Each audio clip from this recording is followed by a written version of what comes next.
Direct Marché continue jusqu'à 9h15. Nous sommes toujours en direct évidemment. Il est temps de retrouver Bernard Pradeclos, trader pour compte propre et auteur du livre Stratégie de marché. Il va nous présenter les market movers à suivre de près aujourd'hui. Bonjour Bernard. Bonjour Louis. Allez, on commence avec Bouygues. Exactement, donc Bouygues.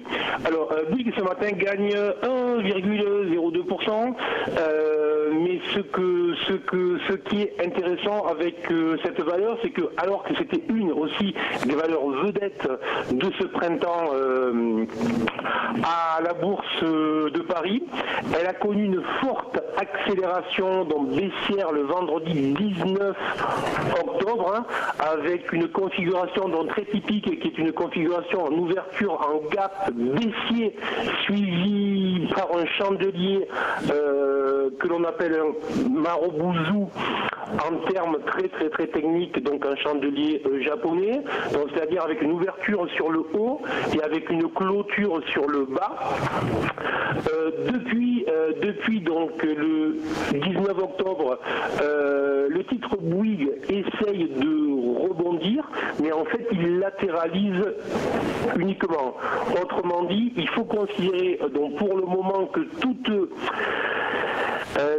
les tentatives pour essayer de repasser au-dessus de ce niveau qui est le niveau des 34,3 sont à surveiller. Si jamais on venait à repasser au-dessus de ce niveau et surtout si l'on allait rechercher le niveau du gap baissier, c'est-à-dire les 36,5, à ce moment-là, on pourrait considérer que l'on est face à une fausse sortie baissière sur le titre et à ce moment-là, on pourrait repasser à l'achat.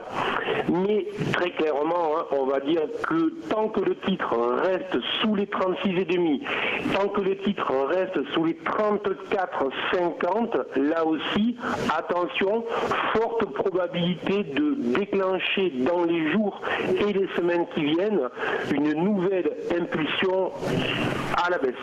Donc méfiance sur le titre pour le moment, c'est plutôt pas le moment de rentrer en position à l'achat sur ce titre, donc plutôt rester à l'écart et surveiller une nouvelle accélération à la baisse.